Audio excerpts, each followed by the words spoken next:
Assalamualaikum warahmatullahi wabarakatuh. Perkenalkan, nama saya Naya Fatmawati Azhara. Di sini saya akan menjelaskan tentang apa itu pernikahan dalam Islam. Pernikahan atau nikah berasal dari bahasa Arab, yaitu an-nikah, yang artinya himpunan, kumpulan, atau hubungan intim. Menurut bahasa, nikah artinya terkumpul atau menyatu. Sedangkan menurut istilah dan Undang-Undang Nomor 1 Tahun 1974, Pasal 1 adalah ikatan lahir dan batin antara seorang wanita dengan seorang pria sebagai suami istri dengan tujuan membentuk keluarga atau rumah tangga yang bahagia dan kekal berdasarkan ketuhanan yang Maha Esa. Hukum nikah ada 5. Yang pertama adalah mubah. Seseorang melakukan pernikahan hukumnya boleh, atau tidak melakukan pernikahan juga boleh. Yang kedua adalah wajib. Wajib apabila seseorang sudah mampu atau membayar mahar dan memberi nafkah dan takut terjerumus ke dalam perbuatan zina. Yang ketiga adalah sunnah. Apabila seseorang telah mampu untuk memberi mahar dan penghidupan kepada calon istri, akan tetapi mampu mengendalikan nafsunya sehingga tidak takut terjerumus ke dalam perbuatan zina. Yang keempat adalah makruh. Makruh apabila seseorang belum mampu melakukan pernikahan tetapi mampu mengendalikan diri dari tuntutan nafsu seksual. Haram. Haram artinya apabila seseorang melakukan pernikahan dan akhirnya menganiaya seorang istri seperti belum mampu untuk menikah dan memaksa diri untuk melakukan pernikahan. Dalil nakli tentang pernikahan yaitu ada 5. Yang pertama adalah surah An-Nisa ayat 1, yang kedua surat An-Nur ayat 32, yang ketiga pernikahan sebagai sarana untuk melahirkan keturunan dan membuka pintu rizki. Yang keempat, surah Ar-Rum ayat 21, dan yang kelima adalah surah Az-Zariyat ayat 49. Jenis-jenis pernikahan yaitu ada 3. Yang pertama, monogami. Yang kedua, poligami. Yang ketiga, poliandri. Hal-hal yang dilakukan sebelum pernikahan yaitu 1. Melakukan ta'aruf, yang kedua meminang, yang ketiga memberi mas kawin atau mahar.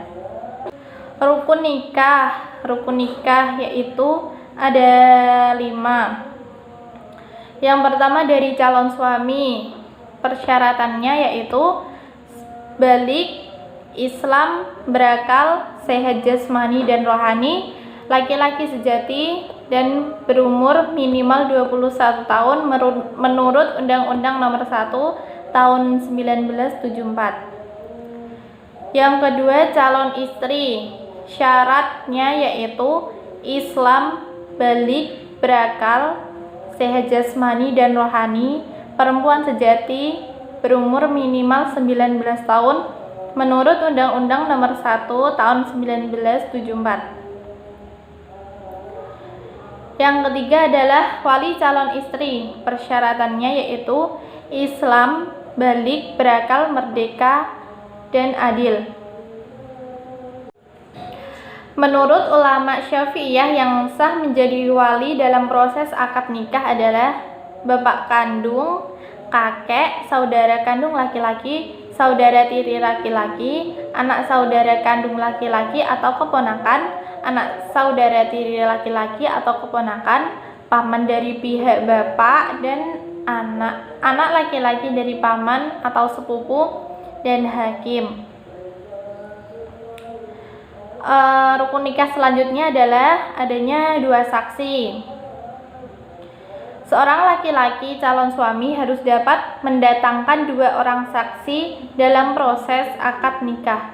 Kehadiran saksi menjadi tanggung jawab seorang calon suami dan tidak wajib bagi calon pengantin perempuan. Tujuan kehadiran 2 orang saksi di samping untuk mengetahui keabsahan proses akad nikah, Juga untuk memberi persaksian bahwa seorang calon suami laki-laki adalah seorang jenaka, duda atau sudah beristri. Kalau sudah beristri, belum melebihi dari 4 orang wanita. Rukun nikah selanjutnya adalah sigat atau redaksi ijab dan kabul. Ijab adalah pernyataan seorang wali nikah, sedangkan kabul adalah pernyataan menerima pernikahan dari seorang calon suami. Syarat ijab yaitu 1. Menggunakan bahasa yang jelas. Yang kedua, menggunakan kata ankahtuka atau saya nikahkan, atau zawwajtuka atau saya kawinkan. Tidak sah jika menggunakan kata selain 2 kata itu. Yang ketiga, tidak boleh menggunakan kata sindiran atau kiasan. Yang keempat, diucapkan langsung oleh wali atau wakilnya dengan sempurna. 5. Tidak dibatasi dengan waktu tertentu seperti nikah mut'ah atau nikah kontrak. 6. Disyaratkan dengan sesuatu yang mengikat. Syarat kabul yaitu 1. Menggunakan bahasa yang jelas. 2. Menjawab pertanyaan dalam kalimat ijab dengan segera dan tepat. 3. Bukan merupakan kata sindiran. 4. Dilafalkan oleh calon suami atau wakilnya. 5. Tidak diikatkan dengan batasan waktu tertentu seperti nikah mut'ah atau nikah kontrak. 6. Tidak diisyaratkan dengan sesuatu yang mengikat. 7. Menyebut nama bakal istri. 8. Tidak diselangi dengan perkataan orang lain. Rukun nikah selanjutnya yaitu walimatul ursyi atau resepsi atau pernikahan pesta pernikahan yang dilakukan setelah proses akad nikah selesai. Tujuannya adalah perwujudan rasa syukur kepada Allah karena telah dilakukan proses akad nikah dengan selamat dan lancar. Juga untuk mengumumkan atau memberitahukan kepada halayak ramai bahwa benar-benar telah dilakukan akad nikah. Hukumnya walimatul ursyi adalah sunnah, artinya bagi yang mampu melakukan akan memperoleh pahala.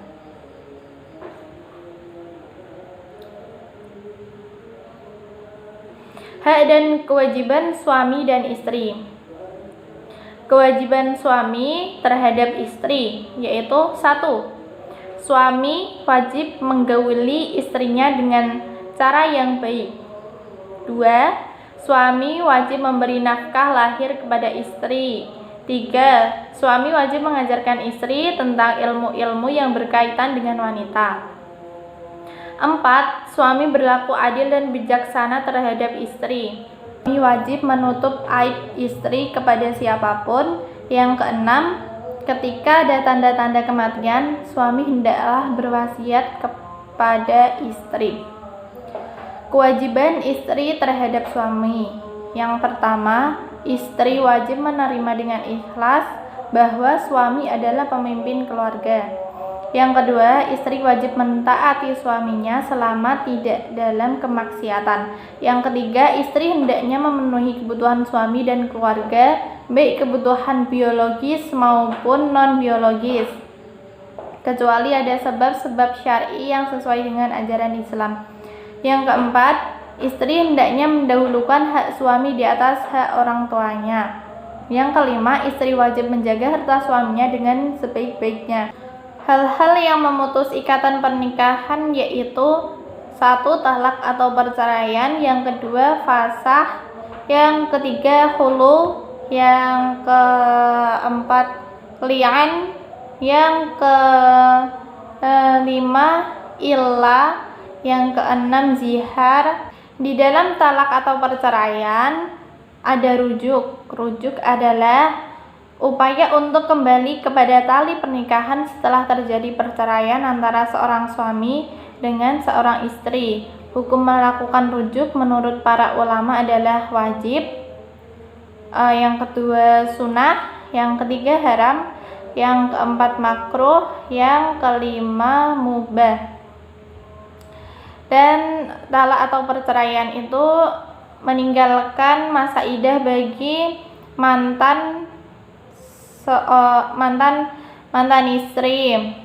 Di dalam Islam juga ada macam-macam pernikahan yang terlarang. Yang pertama adalah pernikahan semahram, yang kedua adalah pernikahan sigar, yang ketiga adalah pernikahan tahlili, yang keempat adalah pernikahan mut'ah, yang kelima adalah pernikahan masih dalam masa idah, yang keenam adalah pernikahan beda agama.